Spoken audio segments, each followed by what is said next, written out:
Bonjour mes amours. Un énorme merci à vous tous pour votre soutien, vos likes et vos partages. Vous êtes incroyables. Si vous aimez ce que je fais, n'oubliez pas de liker, partager et de vous abonner pour ne rien rater. Vos commentaires et vos idées me motivent chaque jour à continuer. C'est parti. Nia avait parcouru un long chemin depuis la fille sans défense qui était autrefois traitée comme une servante dans sa propre maison. Maintenant, elle était un nom que le monde ne pouvait ignorer. Son empire de la mode avait dépassé toutes les imaginations, s'étendant sur les continents. Les gens l'appelaient un génie, une visionnaire, une entrepreneur miracle.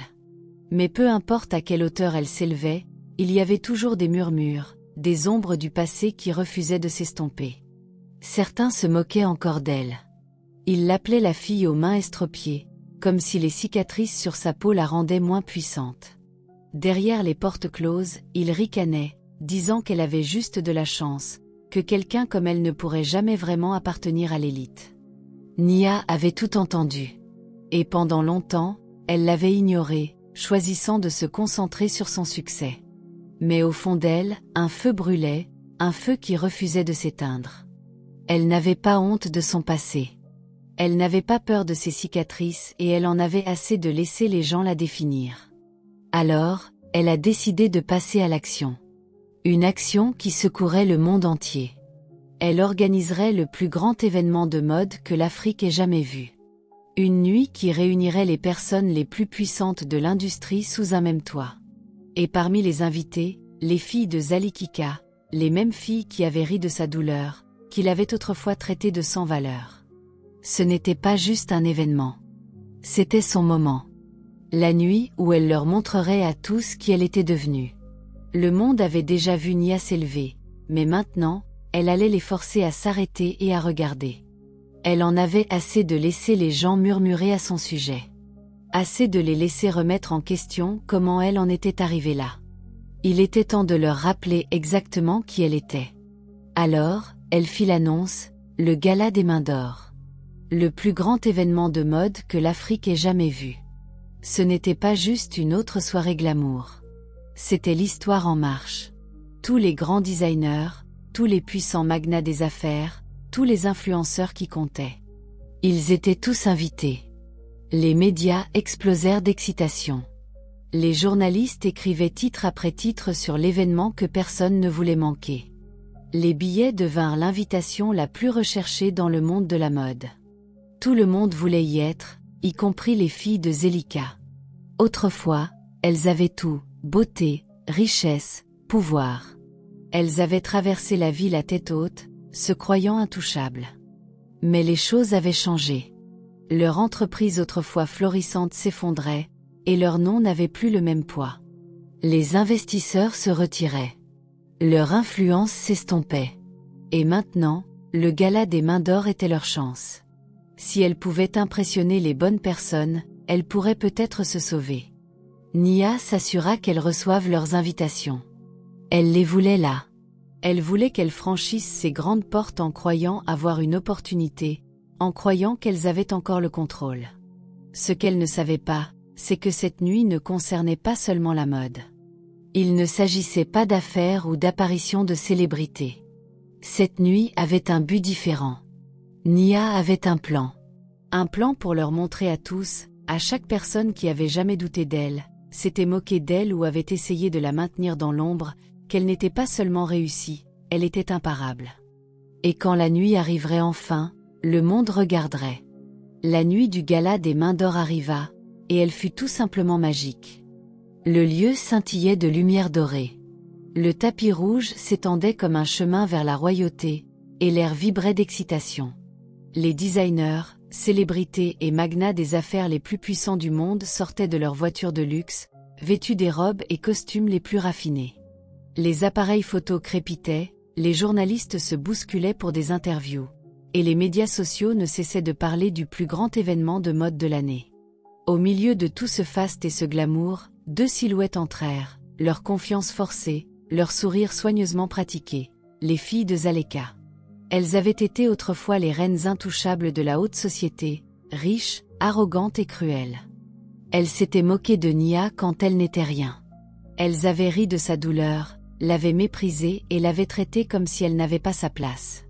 Mais maintenant, leur monde avait changé. Leur entreprise autrefois florissante s'effondrait. Leur style de vie luxueux leur glissait entre les doigts. Les investisseurs qui les courtisaient autrefois ignoraient maintenant leurs appels. Et ce soir, cet événement était leur dernier espoir. En entrant, elles regardèrent autour d'elles avec admiration. Les lustres dorés au-dessus d'elles, la foule élégamment vêtue, les journalistes suspendus à chaque instant. C'était tout ce dont elles faisaient partie, tout ce qu'elles perdaient. Mais elles n'étaient pas prêtes à abandonner. Pas encore. Elles repérèrent Nia de l'autre côté de la pièce. Elle se tenait au centre de l'attention, drapée dans une robe qui chatoyait comme de l'or. Elle n'était pas seulement une femme d'affaires prospère. Elle était désormais une légende. Les gens chuchotaient son nom avec admiration, les yeux remplis de respect. Les sœurs prirent une profonde inspiration et se dirigèrent vers elle, leur sourire chaleureux, leur voix douce. « Nia !» appela l'une d'elles, sa voix dégoulinant d'une fausse excitation. « Nous sommes si fiers de toi. Regarde tout ce que tu as construit. Nous avons toujours su que tu étais spécial. » L'autre hocha rapidement la tête. « Oui, nous avons toujours cru en toi. Et cet événement, c'est incroyable. » Nia se tourna vers elle, son expression indéchiffrable. Elle les observait attentivement, absorbant chaque faux sourire, chaque compliment forcé. Elle avait passé des années à apprendre à lire les gens, à voir au-delà de leurs mots. Et à cet instant, elle pouvait voir le désespoir caché derrière leur charme. Elle n'était pas là pour la célébrer. Elle n'était pas là parce qu'elle la respectait. Elles étaient là parce qu'elles avaient besoin de quelque chose. Pourtant, elle les laissa parler. Elle les laissa la couvrir d'éloges, agissant comme si elle n'avait jamais essayé de la briser, comme si elle n'avait jamais chuchoté dans son dos, la traitant d'inutile et de pathétique. Et puis, après qu'elles eurent assez parlé, elle sourit enfin. Pas un sourire chaleureux, pas un sourire indulgent, un sourire entendu, un sourire qui leur disait qu'elle comprenait exactement pourquoi elles étaient là. « Comment vont vos affaires ?» demanda Nia nonchalamment, en prenant une gorgée de sa boisson. Les sœurs échangèrent un rapide regard nerveux. « Oh, vous savez, ça a été une période difficile, » admit l'une d'elles, la voix hésitante. « L'industrie change si vite. » « Oui, » ajouta l'autre rapidement. « Mais avec les bons investisseurs, nous savons que nous pouvons la relancer plus forte que jamais. » Nia hocha lentement la tête, faisant semblant de réfléchir à leurs mots. Elle pouvait sentir le poids du moment peser sur elle. Elles attendaient, espéraient, désespéraient qu'elle leur offre de l'aide. Pendant des années, elle l'avait méprisée. Maintenant, elle se tenait devant elle, ayant besoin d'elle. Mais Nia n'était pas la même fille qu'elles avaient autrefois harcelée. Elle n'était pas là pour les sauver. Elle prit une autre gorgée de sa boisson, ses yeux ne quittant jamais les leurs. Et puis, avec le sourire le plus doux et le plus dévastateur, elle dit « Je suis sûre que vous trouverez une solution. » Les sœurs se figèrent. Leurs sourires forcés vacillèrent juste une seconde avant qu'elles ne se reprennent rapidement. Elles rirent, prétendant que ces mots ne les piquaient pas, prétendant qu'elles ne s'effondraient pas intérieurement. Mais Nia le vit. Elle vit tout. Et pour la première fois, elles surent qu'elles avaient perdu. La nuit était déjà inoubliable. Mais Nia n'avait pas encore terminé. Elle avait attendu des années ce moment. Le moment où le monde verrait enfin la vérité, pas la version polie de son histoire, pas le succès glamour qu'ils admiraient de loin, mais le parcours brut et douloureux qu'il avait façonné. La grande salle était bondée des personnes les plus puissantes de l'industrie. Les appareils photo crépitaient, les journalistes griffonnaient des notes, et tous les yeux dans la pièce étaient tournés vers elle. Nia se tenait sur scène, posée et confiante, les lumières dorées se reflétant sur sa robe époustouflante. L'énergie dans la pièce était électrique, mais elle pouvait sentir le poids du passé peser sur elle. Elle prit une profonde inspiration, puis parla. « Beaucoup d'entre vous me connaissent comme la PDG de Near Design, la femme qui a bâti un empire de la mode à partir de rien. » Sa voix était stable, mais chargée d'émotion. « Vous avez lu les gros titres. Vous avez vu le succès. mais il y a quelque chose que vous ne savez pas. » Un silence tomba sur la foule. Les gens se penchèrent, la curiosité brillant dans leurs yeux. Le regard de Nia balaya la pièce. Elle vit des visages familiers, certains qui l'avaient soutenue, certains qui avaient douté d'elle, et certains qui avaient essayé de la briser. Et puis elle les vit. Les filles de Zelika, debout près du fond, la regardant avec des sourires forcés, prétendant qu'elle n'était pas terrifiée par ce qu'elle pourrait dire ensuite. Nia continua, sa voix inébranlable. « Je ne suis pas née dans la richesse. Je n'ai pas hérité de cet empire. Je l'ai construit de mes propres mains. » Elle fit une pause, laissant les mots s'imprégner. Les mêmes mains qui ont été brûlées. Les mêmes mains dont on s'est moqué et qu'on a traitées d'inutiles. Des murmures se propagèrent dans la pièce. Certaines personnes semblaient confuses, d'autres choquées. Et puis, d'un mouvement lent et délibéré, Nia leva les mains et retira ses gants. Des halètements remplirent la salle. Une vague de silence submergea la foule alors qu'il fixait ses mains nues. Des mains autrefois marquées et brisées, mais maintenant fortes, stables et puissantes. Les mains d'une survivante. Les mains d'une femme qui était renée de ses cendres. « Vous vous êtes moqué de ces mains, » dit Nia, sa voix résonnant dans la pièce comme le tonnerre. Maintenant, elle dirige le monde. Pendant un long moment, personne ne parla. Le poids de ses mots, la vérité brute de son histoire, laissa tout le monde sans voix. Et puis, les applaudissements. Cela commença comme un applaudissement lent, hésitant mais rempli d'admiration. Puis il devint plus fort, plus puissant. En quelques secondes, toute la salle éclata en applaudissements tonitruants. Certaines personnes se levèrent, certaines essuyèrent des larmes. Les journalistes se précipitèrent pour capturer chaque moment, chaque mot. Mais Nia ne les regardait pas. Elle regardait les filles de Zelika. Leurs visages étaient pâles. Leurs mains tremblaient à leurs côtés. La confiance avec laquelle elles étaient entrées avait disparu. Elles avaient passé leur vie à se croire supérieures, à croire que Nia serait toujours en dessous d'elles. Mais maintenant, debout dans l'ombre de sa grandeur, elles réalisèrent la vérité. Elles avaient perdu. Et Nia, elle avait gagné. Pas avec la vengeance, pas avec la cruauté, mais avec un pouvoir indéniable. Au moment où Nia retira ses gants et révéla ses cicatrices, le monde changea. En quelques heures, Internet explosa. Les chaînes d'information diffusaient l'histoire en boucle. Les médias sociaux étaient inondés d'extraits de son discours, et des hashtags comme #MainHorNia, #NiaLaReine et #JusticeRendue devinrent viraux dans le monde entier. Les gros titres étaient brutaux et se propageaient comme une traînée de poudre. La vérité de Nia révélée, la chute des filles de la belle-mère, les mains dont elle se moquait dirigent maintenant le monde de la mode, les filles avides de la belle-mère face au karma ultime. Tout le monde en parlait. Les plus grandes célébrités, les magnats des affaires et même les politiciens louaient le courage de Nia. Les fans l'inondaient d'amour, la qualifiant d'inspiration. Les personnes qui avaient autrefois douté d'elle étaient maintenant émerveillées par sa force. Elle avait transformé sa douleur en pouvoir, et le monde la respectait pour cela. Mais pendant que Nia était célébrée, les filles de Zelika faisaient face à quelque chose qu'elles n'avaient jamais connu auparavant, l'humiliation. Le lendemain matin, elles se réveillèrent face au désastre. Leur téléphone n'arrêtait pas de sonner, mais ce n'étaient pas des investisseurs ou des partenaires commerciaux. C'étaient des journalistes cherchant des réponses. Leur boîte de réception était inondée de commentaires haineux. Leurs pages de médias sociaux se noyaient sous les réactions négatives. Les gens les traitaient de menteuses, de harceleuses et d'escrocs. Et le pire, c'est que leurs plus gros investisseurs se retirèrent. Une par une, les entreprises commencèrent à annuler leurs contrats. Personne ne voulait être associé à elles. Personne ne leur faisait plus confiance. Du jour au lendemain, leur entreprise s'effondra.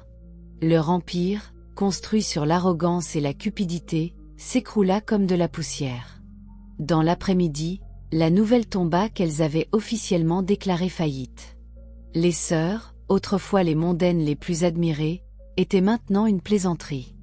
Les paparazzis les suivaient partout, capturant leur chute. Les mêmes personnes qui suppliaient autrefois leur attention les traitaient maintenant comme un scandale dont on pouvait jaser.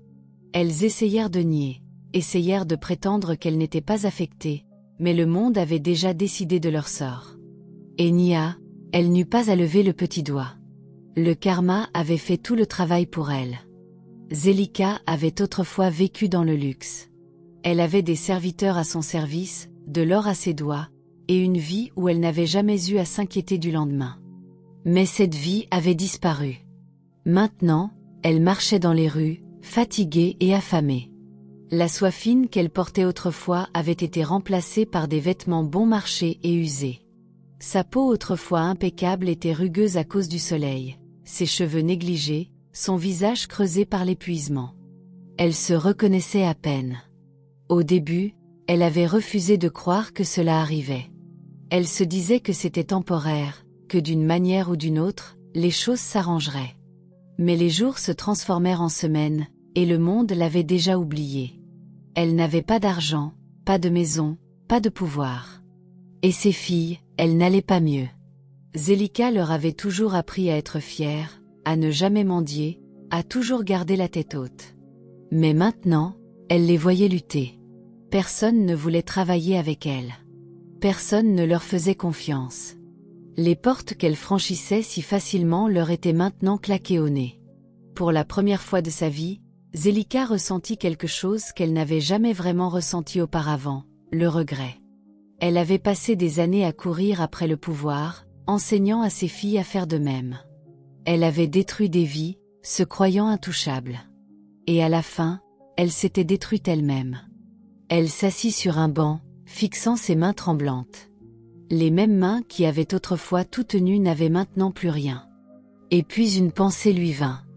Il n'y avait qu'une seule personne au monde qui pouvait l'aider maintenant, Nia. La fille qu'elle avait tourmentée. La fille qu'elle avait essayé de briser. La fille qui s'était élevée au-dessus de tout cela. Zelika n'avait jamais mendié auparavant. Mais pour la première fois de sa vie, elle savait qu'elle n'avait pas le choix.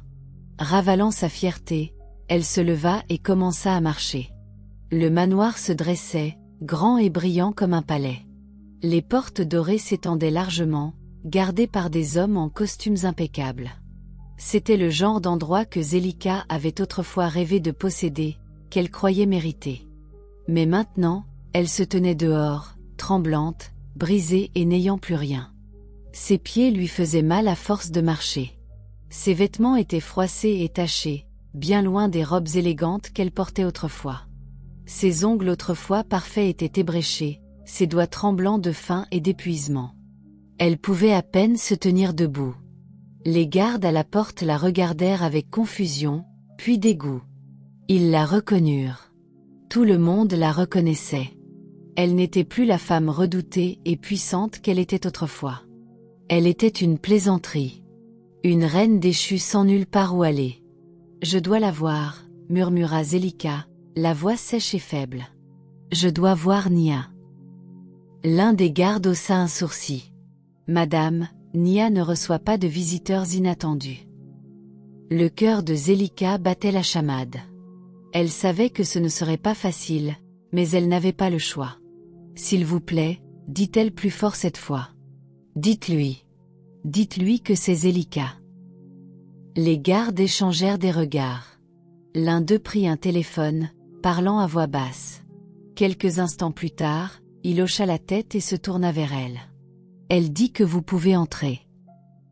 Zelika laissa échapper un souffle tremblant alors que les portes s'ouvraient. À chaque pas vers le manoir, ses jambes semblaient plus lourdes. La grande entrée se dressait devant elle, ses portes dorées s'ouvrant lentement, révélant un monde auquel elle n'appartenait plus. Et puis elle la vit, Nia. Elle se tenait au centre du vaste hall luxueux, vêtue d'une élégante robe noire, sa posture royale, son visage calme mais indéchiffrable. L'éclat du succès l'entourait. Elle n'était plus la fille effrayée et sans défense que Zelika avait connue. Elle était le pouvoir incarné. Pendant un moment, Zelika hésita. Comment pouvait-elle faire face à la femme qu'elle avait essayé de détruire? Comment pouvait-elle demander quoi que ce soit après ce qu'elle avait fait? Mais le désespoir écrasa sa fierté. Dans un sanglot soudain, Zelika tomba à genoux. Nia, suffoqua-t-elle. S'il te plaît, pardonne-moi. La pièce devint silencieuse. Même les membres du personnel qui regardaient de loin semblaient figés de stupeur. Nia resta immobile, son expression impossible à lire. Ses yeux sombres étudiaient la femme agenouillée devant elle. La même femme qui avait ri de sa souffrance, qui lui avait brûlé les mains, l'avait humiliée et l'avait laissée pour morte. Zelika sanglotait, agrippant le sol de ses doigts faibles. J'étais aveugle. J'étais égoïste. J'ai tout perdu. Je ne mérite pas ta gentillesse, mais je n'ai nulle part où aller. Mes filles, elles souffrent. Je souffre. S'il te plaît, Nia, aie pitié. Pour la première fois de sa vie, Zelika suppliait vraiment. Mais Nia ne dit rien. Le silence s'étira, lourd et suffocant. Zelika osa lever les yeux, espérant voir de la pitié dans les yeux de Nia, mais il n'y en avait aucune, seulement une force froide et tranquille. Nia resta immobile, regardant Zelika s'agenouiller devant elle, son visage autrefois fier maintenant strié de larmes. La femme qui avait régné avec cruauté n'était plus qu'une âme désespérée et brisée. Mais Nia ne ressentit aucune satisfaction à ce moment. Elle avait déjà gagné. Le monde avait déjà vu la vérité. Pourtant, quelque chose en elle hésita. Elle pouvait renvoyer Zelika. La laisser retourner dans la rue sans rien. Ce serait juste. Ce serait justice. Mais Nia savait que le vrai pouvoir ne résidait pas dans la vengeance. Il résidait dans le contrôle, dans le choix de qui vous deveniez face à ceux qui vous avaient fait du tort. Elle prit une profonde inspiration, puis parla enfin. « Tu veux mon aide ?» Sa voix était calme, stable. « Tu veux le pardon ?» Zelika hocha la tête frénétiquement. « Oui, s'il te plaît. Je ferai n'importe quoi, Nia. N'importe quoi. » Un silence s'étira entre elles. Puis Nia fit un pas lent en avant, regardant la femme qui avait autrefois fait de sa vie un cauchemar. « Bien, dit-elle. Vous travaillerez pour moi. » Le souffle de Zelika se coupa dans sa gorge. « Que quoi ? Vous travaillerez dans mon usine, » continua Nia. « Vous gagnerez chaque centime que vous m'avez autrefois volé. Chaque pièce, chaque opportunité, chaque once de dignité que vous avez essayé de me prendre. Vous allez maintenant le regagner à la dure. » Le visage de Zelika pâlit. Travailler ? Elle n'avait jamais travaillé un seul jour de sa vie. Elle avait passé des années à mépriser les gens qui faisaient du travail manuel. L'idée de transpirer dans une usine, de prendre des ordres, d'être traitée comme rien, cela la terrifiait. « Nia, s'il te plaît, » murmura-t-elle, la voix tremblante. « Je ne suis plus jeune. Je ne suis pas forte. Je ne survivrai pas à un travail aussi dur. » Nia ne sia pas. « Moi non plus, quand tu m'as brûlé les mains. » Zelika tressaillit. Le souvenir de ce jour la frappa comme une gifle. L'odeur de peau brûlée. Le son des cris de Nia, des choses dont elle avait ri à l'époque. Elle déglutit difficilement. Mais Zelika hésita, sa fierté s'accrochant encore à elle comme une ombre. Il y a sûrement un autre moyen. Il n'y a pas d'autre moyen, la coupa Nia. Si vous voulez vraiment la rédemption, vous saisirez cette chance. Sinon, la porte est juste là. Zelika se tourna, jetant un coup d'œil aux portes dorées derrière elle. Sortir signifiait retourner à rien, à la faim, à la honte. Elle n'avait pas le choix. Lentement, elle baissa la tête. « Je le ferai », murmura-t-elle. Nia hocha la tête comme si elle avait déjà su que Zelika dirait oui. « Alors, présentez-vous à l'usine à l'aube, » dit-elle. « Et n'attendez aucun traitement de faveur. Personne là-bas ne se souciera de qui vous étiez. Vous ne serez qu'une travailleuse parmi d'autres. » Zelika hocha faiblement la tête. Elle voulait implorer la pitié, mais au fond d'elle, elle savait qu'elle n'en avait pas le droit. Pour la première fois de sa vie, Zelika allait apprendre le sens du travail acharné. L'air du matin était froid et l'usine bourdonnait des bruits des machines, des voix et du rythme régulier du travail acharné. Les ouvriers se déplaçaient rapidement, leurs mains occupées, leurs visages fatigués mais déterminés. C'était un monde que Zelika n'avait jamais connu, un monde qu'elle avait autrefois méprisé. Maintenant, elle en faisait partie. Elle se tenait à l'entrée, le corps raide de peur. La superviseure, une femme aux yeux vifs et à l'attitude pragmatique, lui tendit un uniforme, un tissu uni et rugueux qui sentait la sueur et le travail. Zelika hésita avant de l'enfiler. Elle avait autrefois porté de la soie et des diamants. Maintenant, elle n'était qu'une travailleuse parmi d'autres. Sa première tâche était simple, emballer des tissus. Mais même cela semblait impossible.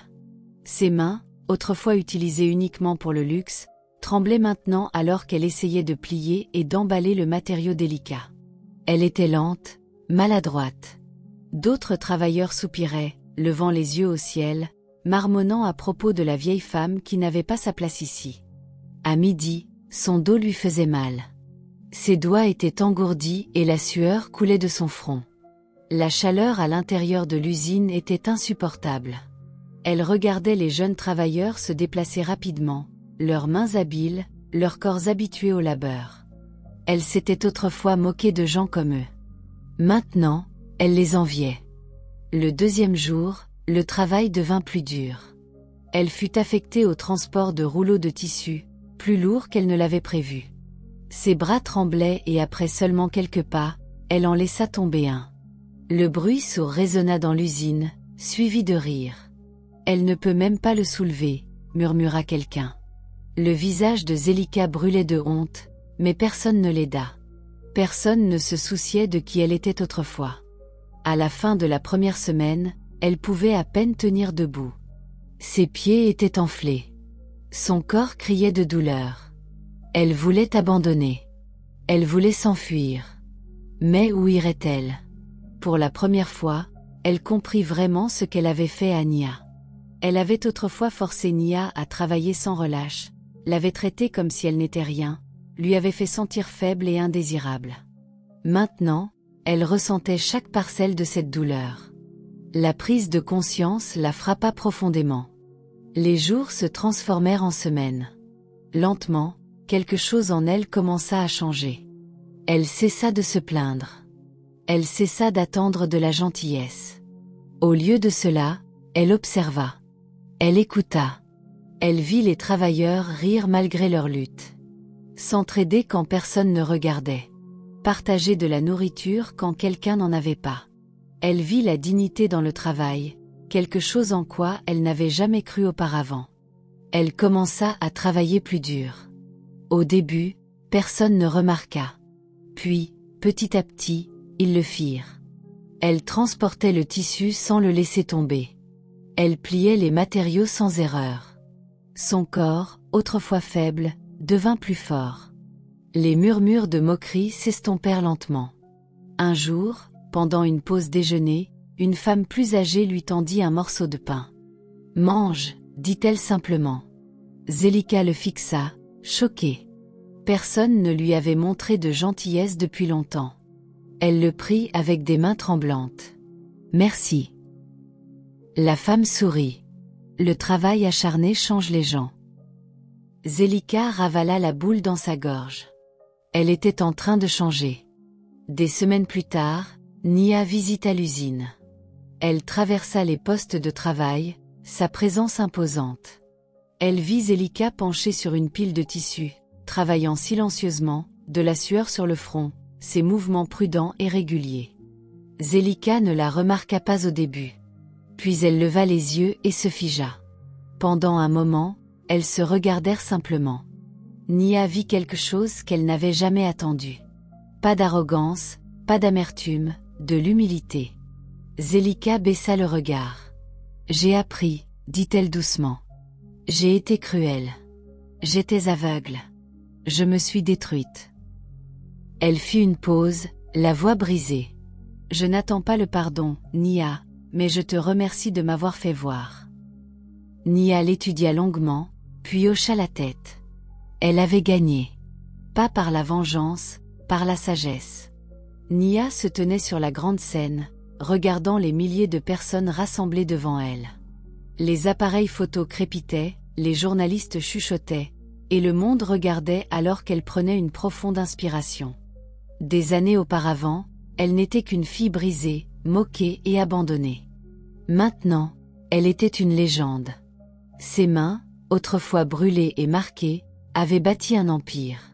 Mais elle voulait qu'elle construise quelque chose d'encore plus grand. D'une voix assurée, elle annonça le lancement de la Fondation des Mains d'Or, un sanctuaire pour les victimes de brûlures et les enfants maltraités. Un endroit où ceux qui avaient souffert comme elle pourraient trouver espoir, guérison et force. Des larmes emplirent les yeux de nombreuses personnes dans l'auditoire. Des survivants, autrefois cachés dans l'ombre, se tenaient maintenant droits, inspirés par le parcours de Nia. Elle n'était pas seulement une magnate de la mode. Elle était un symbole de résilience. Son histoire se répandit dans le monde entier. Les médias l'appelèrent la femme qui renaquit de ses cendres. Les parents chuchotaient son nom à leurs filles comme un exemple de force. Les écoles enseignaient son parcours comme une leçon de persévérance. Quant à Zelika et ses filles, elles disparurent dans l'obscurité. Personne ne prononçait plus leur nom. Leur beauté, leur richesse, leur statut autrefois puissant, rien de tout cela n'importait maintenant. Mais Nia, elle, était inoubliable. Elle quitta la scène, la tête haute, le cœur plein. Elle avait gagné, pas seulement pour elle-même, mais pour chaque personne à qui on avait dit qu'elle n'était pas assez. Et son héritage.